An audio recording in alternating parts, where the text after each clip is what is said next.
Over to you. Network Center. Nigeria's digital economic drive is gaining more mileage with an initiative for Nigeria to accelerate broadband penetration by 70% before the end of year 2025 by the National Broadband Alliance. Joel Popola reports that the Minister of Communications, Innovation and Digital Economy says the initiative will guarantee high-speed internet access and boost foreign direct investment into the country. High-speed internet access is a major enabler of digital economy and part of the gains of the launch of the National Broadband Alliance for Nigeria, which is a multi-stakeholder platform that ensures government, businesses and key partners are on the same page, is redoubling the digital inclusion drive. The Minister of Communications, Innovation and Digital Economy, Bosun Tijani, represented by Executive Vice Chairman of NCC, Aminu Meida, says the collective goals of the initiative is to increase investment in broadband to 300 to 500% and achieve 80% coverage by 2027. Special purpose vehicle approved by the Federal Executive Council.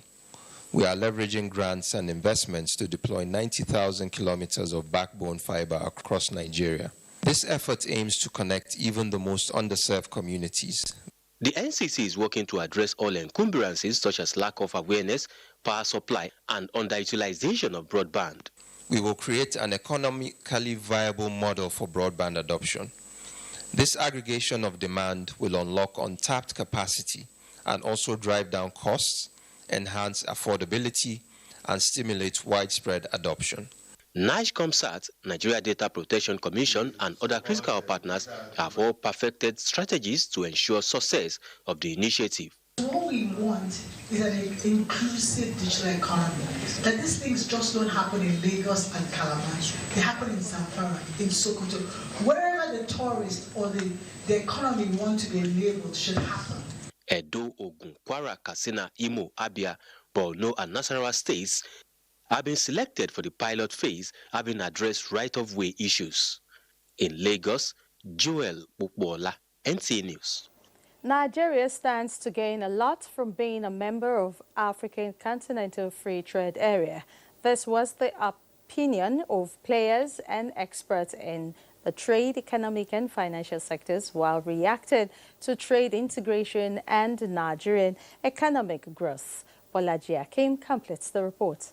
Adoption of African Continental Free Trade Area Agreement in March 2018 by 55 countries of the African Union and 8 regional economic communities is the best thing to have happened to the African continent. The aim is to boost trade by removing all trade barriers between the countries involved and create common policies for easy movement of goods and services with a large domestic market and abundant natural resources.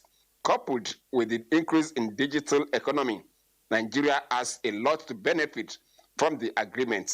We now have competitive advantages. It is what you have. The quantum of what you have will determine how you dictate the play. We have land, we have labor, I'm talking about population, we have capital, I'm talking about what we realize from our God-given gift. We have entrepreneurship. Despite the huge deposit of natural resources and large domestic markets in the country, key players in the African Continental Free Trade Area are of the opinion that the country still has untapped advantages in the agreement. Consistency in policies are major problems. No business can thrive in a situation of uncertainty. We need to go to backward integration. When you export, you earn a foreign exchange for the country.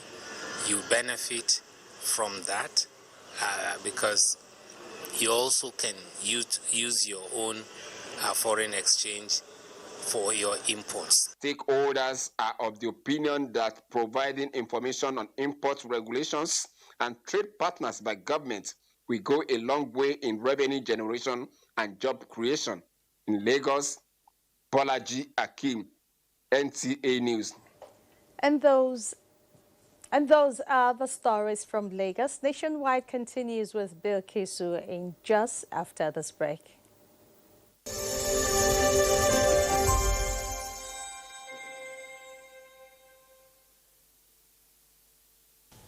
I am I'm Oluremi Tinubu, the global and national Stop TB champion. Many people have asked why I've chosen to champion the fight against a disease like tuberculosis. My reason stems from a deep personal experience.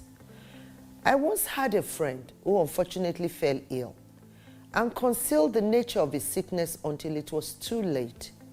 Eventually, after he passed, we discovered he had tuberculosis. Sadly, due to the stigma and discrimination surrounding the disease, he would not speak up or seek for help. His death was a painful reminder that we could have intervened and saved a life if only we had known earlier.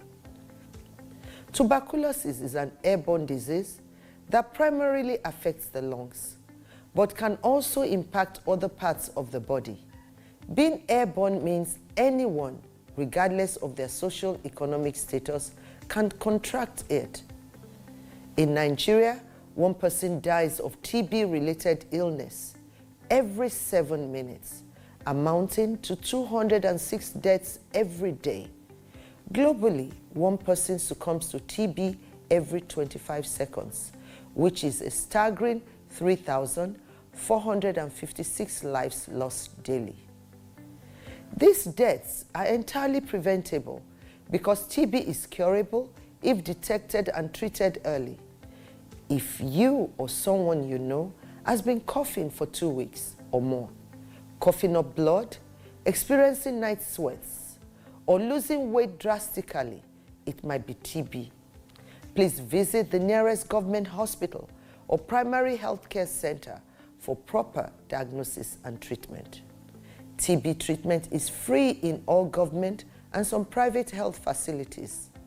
Let us also remember not to stigmatize or discriminate against TB patients or those who have been treated for TB.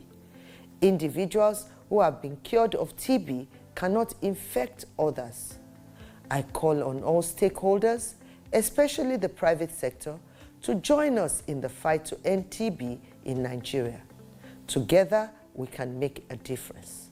Remember, TB anywhere is TB everywhere. End TB by 2030. Yes, we can.